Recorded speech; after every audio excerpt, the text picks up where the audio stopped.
దేవరగట్టులో దసరాకి కర్రల సంబరం జరిగినట్టుగానే ఉగాదికి కైరుప్పలలో పిడికల సమరం అంతే స్థాయిలో ఆకట్టుకుంది.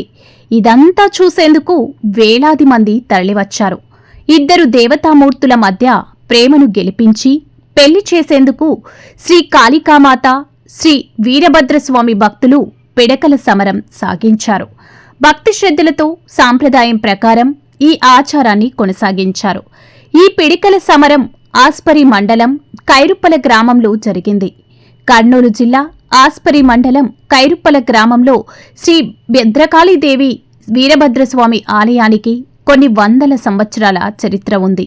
ఉగాది మరుసటి రోజు ఇక్కడ జరిగే పిడకల సమరం ఎన్నో ఏళ్లుగా వస్తున్న ఆచారం.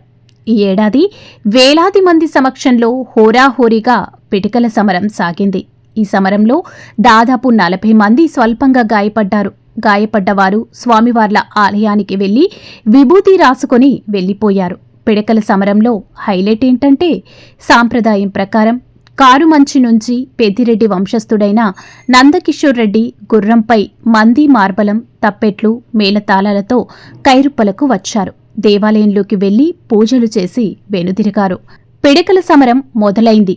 వీరభద్రస్వామి, కాళికాదేవి వర్గీయులు వేరువేరుగా విడిపోయారు. పరస్పరం పిడకలతో దాడి చేసుకున్నారు. వందల సంఖ్యలో పిడకలు గాల్లోకి లేచి ప్రత్యర్థి వర్గంపై పడుతుంటే ఉత్సాహం రెట్టింపైంది. పిడకల దుమ్ము ఆకాశాన్నంటింది. తమను తాము రక్షించుకుంటూ ఎదుటివారిపై పిడకలు విసురుకుంటూ గుంపులు గుంపులుగా ప్రజలు కదిలారు.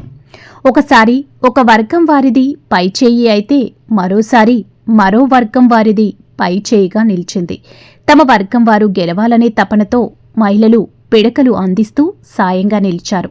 కుప్పగా వేసిన పిడకలు అయిపోయేంత వరకు అరగంట పాటు పోరు కొనసాగింది. ఇక ఈ పిడకల సమరంలో దెబ్బలు తగిలిన వారు స్వామివారి విభూదిని అంటించుకొని వెళ్లారు. సమరం ముగిసిన తర్వాత గ్రామ పెద్దలు పంచాయతీ చేసి కాళికాదేవి వీరభద్రస్వామి వివాహానికి ఈరోజు తెల్లవారుజామున అంగీకారం తెలిపారు.